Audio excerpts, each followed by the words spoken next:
2020년 7월 6일 월요일 경제신문 읽는 여대생 시작합니다. 1. 이재용의 동행 철학. 사내벤처 C랩 찾아 도전정신 강조. 이재용 삼성전자 부회장이 지난해부터 잇따라 강조하고 있는 동행 비전이 협력사 지원과 산학협력, 친환경 경영을 넘어 조직문화에도 활기를 불어넣고 있습니다. 평소 삼성의 다양한 노하우를 국내 스타트업 및 중소기업과 나눠 국가 산업 발전에 기여하고 임직원들이 사내 벤처 프로그램에 참여해 도전 정신을 기를 수 있도록 하겠다는 이 부회장의 의지가 하나둘 실현해가고 있는 것으로 풀이됩니다. 이재용 부회장은 6일 수원 사업장을 찾아 사내 벤처 프로그램 C랩에 참여 중인 임직원들과 간담회를 갖고 미래를 향한 도전 정신을 강조했습니다. 이 부회장은 이 자리에서 미래는 꿈에서 시작된다. 지치지 말고 도전해 가자. 끊임없이 기회를 만들자. 오직 미래만 보고 새로운 것만 생각하자고 당부했습니다. 2. 이스타항공 체불임금, 제주항공이 맡기로 했었다. 제주항공이 지난 3월 이스타항공의 체불임금 문제를 제주항공 측에서 해소하겠다는 취지의 발언이 공개됐습니다. 앞서 이스타항공은 제주항공이 셧다운을 요구한 데 이어 희망퇴직 규모도 사전에 산정해 제시했다는 증거를 공개했습니다. 셧다운 이후 이스타항공 직원의 체불임금 해소를 두고 양측의 책임 공방이 치열한 가운데 제주항공 전 대표의 이 같은 발언은 양사 M&A의 분수령이 될 것으로 보입니다. 3. 홍남기 규제지역 지정 따른 중도금 잔금 대출 한도 축소 보완. 홍남기 부총리 겸 기획재정부 장관은 이번 6.17 대책으로 투기 과열 지역이나 조정 대상 지역으로 지정돼 주택담보대출 비율이 떨어지면서 문제 제기가 된 것 같다면서 이미 계약된 중도금 대출과 잔금 대출이 하나의 연장선에 있다는 전제 아래 이분들을 보호해줄 수 있는 보완책이 뭐가 있는지를 검토할 것이라고 말했습니다. 이는 6.17 대책에서 조정 대상 지역 등 규제 지역이 수도권 전역으로 사실상 확대되면서 서민들이 갑자기 주택담보대출 한도가 줄어 낭패를 겪는다는 비판을 감안한 조치로 해석됩니다. 4. 경기 활성화와 증세 사이, 홍남기호 조세정책 갈팡질팡. 기업들의 의구심은 정부가 잇따라 발표한 각종 증세 방안에서 비롯됐습니다. 코로나 경제위기로 올해 마이너스 성장이 유력한 상황에서 주식 양도 차익 과세, 종부세 강화 법안을 추진할 움직임을 보이면서 경제위기 와중에 세부담만 늘린다는 볼멘 소리가 빗발치고 있습니다. 코로나 경제위기 조기 극복을 전면에 내세울 때만 해도 감세에 대한 기대감이 있었지만 잇따른 증세 조치로 정부 정책에 대한 실망감이 확산되는 분위기입니다. 5. 반년 만에 가입자 2천만 명. 오픈뱅킹, 이제 증권사로도 문 연다. 연말이면 증권사 CMA 계좌도 새마을금고 계좌도 오픈뱅킹을 통해 만날 수 있습니다. 금융당국은 이르면 올해 12월 증권사 17곳과 새마을금고, 신협중앙회 등 서민금융기관 7곳에 대해 오픈뱅킹 서비스를 시행할 예정입니다. 6. SK바이오팜 3연속 상한가 마감. 코스피 거래대금 1위. 6일 SK바이오팜이 상장 이후 사흘 연속 상한가를 기록했습니다. 외국계 투자자를 중심으로 일부 차익 실현이 이어진 가운데 추가 주가 상승을 노린 개인 투자자들의 매수가 몰리면서 이날 SK바이오팜은 종목별 코스피 거래대금 1위에 올랐습니다. 이날 유가증권 시장에서 SK바이오팜은 전 거래일 대비 가격 제한 폭인 30%까지 뛰어오른 21만 4,500원에 거래를 마쳤습니다.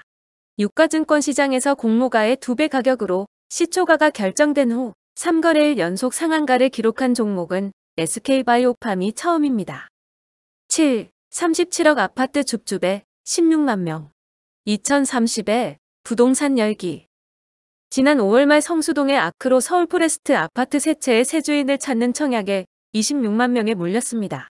분양가가 최고 37억 5,800만 원에 달하는 초고가 아파트였습니다.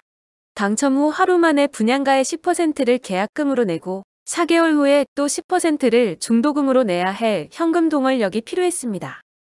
이 아파트 청약에 몰려든 26만 명 중 60%가 소위 2030이었습니다. 젊은 층이 대거 청약에 뛰어들었을 것이란 추측은 나왔지만 구체적인 숫자가 확인된 건 처음입니다. 집값 상승세 속에 청년들이 너나 할 것 없이 무순히 청약에 뛰어드는 줍고 또 줍는다는 줍줍 현상을 대표하는 사례입니다. 8. 정부 다주택자 겨냥한 핀셋 과세 예고. 정부가 집값 폭등 논란을 잠재우고 투기 세력을 잡기 위해 임대주택에 대한 세제 혜택을 없애는 방안을 추진합니다.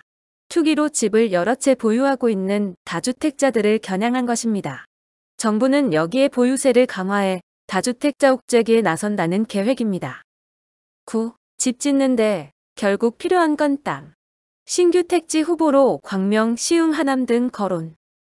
일각에선 3기 신도시에 이어 4기 신도시가 발표되거나 규모가 작은 미니 신도시급으로 택지지구가 지정될 것이라는 관측도 나오고 있습니다.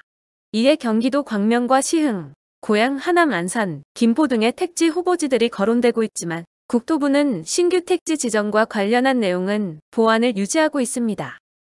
부동산 전문가들은 이명박 정부 당시 보금자리 주택지구로 선정됐다가 취소된 후 3기 신도시 후보지로 거론됐던 광명, 시흥 등을 정부가 다시 꺼낼 수 있는 택지로 꼽습니다. 이들 지역은 2015년부터 특별관리구역으로 묶여있는 상태입니다. 10. 임대차 3법 발의 완료. 국회, 이달 중 속전속결 처리 방침. 임대차 3법은 전월세 신고제와 전월세 상한제, 계약갱신 청구 권제로 당정은 이들 법안을 7월 임시국회에서 속전속결로 처리한다는 방침입니다. 이 법안은 앞선 20대 국회 때 발의됐던 것과 내용이 대동소이하지만 신고 의무를 공인중개사가 아닌 거래 당사자에게 부여했습니다. 전월세 거래를 하면 30일 내에 임대 계약 당사자와 보증금 및 임대료, 임대기간, 계약금, 중도금, 잔금, 납부일 등 계약사항을 관할 지방자치단체에 신고해야 합니다. 개정안은 임대인과 임차인에게 신고 의무를 부여했습니다. 11. 현대차 세계 첫 수소트럭 양산. 글로벌 점령 엑셀. 현대차가 세계 최초로 수소트럭 양산 체계를 구축하고 10대를 생산해 스위스로 수출했습니다. 현대차는 산업통상자원부의 지원을 발판 삼아 수소트럭을 오는 2025년까지 스위스에만 1,600대 공급하는 등 유럽 시장을 선점할 계획입니다. 12. 국토부 3차 추경 1.5조 원 확보. 한국판 뉴딜에 6,258억 원 투자. 국토교통부가 지난 3일 국회를 통과한 3차 추가 경정 예산에서 한국판 뉴딜과 주거안정, 경기 회복을 위해 1조 5천억 원의 예산을 확보했습니다. 6일 국토부에 따르면 이번에 확정된 국토부 추경은 포스트 코로나 대응을 위한 한국판 뉴딜 사업과 주거안전망 강화 사업, 경기 보강 사업으로 구성됐습니다. 이 중 그린 뉴딜과 디지털 뉴딜이 포함된 한국판 뉴딜 사업엔 6,258억 원이 배정됐습니다. 13. 정부 7개 규제자유특구 추가 지정. 로봇 신소재 등으로 사업 분야 확장. 정부는 지난해 2차례에 걸쳐 지정된 14개의 규제자유특구에 이어 올해 3차로 7개 규제자유특구를 추가 지정했습니다. 비수도권 14개 시도 모두가 지역의 특색을 살린 규제자유특구를 갖게 됐습니다. 분야도 기존 미래교통, 바이오 에너지, 정보통신에 이어 로봇과 신소재까지 확장됐습니다. 규제자유특구 전용펀드 420억 원도 신규 조성에 필요한 지역과 기업에 지원합니다. 14. 부산 해양모빌리티 규제자유특구 신규 지정. 해양수도 위상 높아진다. 부산시는 중소벤처기업부가 발표한 제3차 규제자유특구 지정에서 부산 해양모빌리티 규제자유특구가 신규로 지정되고 지난해 지정된 블록체인 규제자유특구에 사업 추가도 확정됐다고 6일 밝혔습니다. 규제자유특구는 4차 산업혁명에 선제적으로 대응하고자 지역과 기업이 직면한 신사업 관련 혁신기술을 시험 운영하여 지역의 혁신성장과 전략산업을 육성할 수 있도록 핵심 규제를 완화하는 제도로 특구사업자로 선정된 기업에는 규제 특례 추진에 따른 재정 및 세제 지원의 혜택이 부여됩니다. 15. 백화점 쇼핑몰 쉬면 주말엔 어디서 쇼핑하나요? 코로나19 사태로 유통기업들의 사정이 어려워진 가운데 중소유통업체 및 골목 상권가의 상생을 이유로 유통업체들을 규제하는 법안들이 잇따라 발의됐습니다. 대형마트뿐 아니라 백화점이나 복합 쇼핑몰 등에도 의무 휴업을 강제하거나 대형 유통업체의 지역 진출을 제한하자는 내용의 법안들입니다. 유통기업들의 영업활동뿐 아니라 소비자 권익도 침해하는 결과를 초래할 것이란 지적이 나옵니다. 16. BC카드 K뱅크 지분 1,950억 원 인수. 대주주 능력 갸우뚱. BC카드가 K뱅크의 지분 34%를 1,950억 원에 인수한 가운데 향후 재무 건전성에 대한 우려가 나오고 있습니다. 그동안 BC카드가 K뱅크 지분을 인수하기 위해 회사채를 발행하고 마스터카드 지분 전체를 매각하는 등 무리한 지원에 나서 재무 안정성이 흔들릴 수 있다는 지적입니다. K뱅크는 지난 3월 말 가계대출 연체율이 1.97%로 전년 동월 대비 지난해 2.3배 급증했습니다. 한국기업평가와 나이스신용평가는 BC카드의 K뱅크 지분 인수에 따른 부담이 향후 신용도에 영향을 끼칠 것이라고 지적했습니다. BC카드가 K뱅크를 떠안은 것은 무리수라는 게 업계의 중론입니다.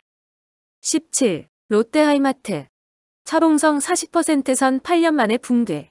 사면초가 위기. 국내 가전 양판점 업계 최강자로 불리는 롯데하이마트의 이상 신호가 감지되고 있습니다. 최근 몇 년간 온라인 시장의 치어 실적이 계속 악화되고 있는 데다 프리미엄 가전 시장의 급성장으로 제조사인 삼성, LG가 운영하고 있는 유통 채널에도 조금씩 밀리고 있어서입니다. 이로 인해 5년 전만 해도 50%에 육박하는 점유율을 유지하던 롯데하이마트는 결국 지난해 점유율 40% 벽도 무너져 내렸습니다. 18. 체면 국인 글로벌 기업들. 등급 강등 1,400개사. 국제신용평가사인 S&P 글로벌은 올 초부터 지난 6월 25일까지 총 1,392사의 회사채 등급을 낮췄습니다. 전년 동기 대비 3.4배 증가한 규모입니다. S&P는 세계 최대 크루즈 선사인 미국, 카니발, 독일 루프트한자 항공, 프랑스 르노 등에 대한 채무 상환 능력에 의구심을 제기했습니다. 이 때문에 이들 기업의 회사채 등급을 투기 등급으로 떨어뜨렸습니다. 미국에선 이미 지난해 말 기준으로 회사채 발행 기업 가운데 57%가 투기 등급입니다. 유럽 역시 약 40%에 달합니다. 올해는 비중이 더욱 높아질 것으로 관측됩니다. 19. 트럼프 대통령. 지지층 위해 중국 에너지 수입 압박 나설까. 중국이 올해 초 미국과 1차 무역 합의했던 에너지 수입 목표치를 달성하지 못할 것이라는 분석이 나왔습니다. 1차 무역 합의는 도널드 트럼프 대통령의 핵심 치적 중 하나이고 오는 11월 미 대선에서 에너지 업계가 중요한 표밭이라는 점을 감안하면 어떤 형태로든 미국의 압박이 뒤따를 것으로 예상됩니다. 이미 미 공화당은 트럼프 행정부에 중국의 미원유 수입 확대를 위한 조치를 취할 것을 요구했습니다. 20. 통장에 돈 잘못 보냈다며 이체해달라 알고 보니 신종 사기. 금융감독원이 공개한 실제 보이스피싱 대포 통장 명의인 등록 사례로는 돈을 잘못 이체했다며 접근해 재이체를 요구하는 경우가 있습니다. 이 경우 보이스피싱 사기범은 인터넷의 계좌번호나 연락처 등 정보가 노출된 자영업자를 타깃으로 삼습니다. 모르는 돈을 이체받은 뒤 재이체를 요구하는 전화를 받은 금융소비자가 있다면 그 즉시 이런 요구를 거절한 뒤 해당 송금은행 측에 착오 송금 사실을 알려야 합니다. 오늘의 경제신문 읽기 끝. 구독과 좋아요, 그리고 알림 설정 부탁드립니다.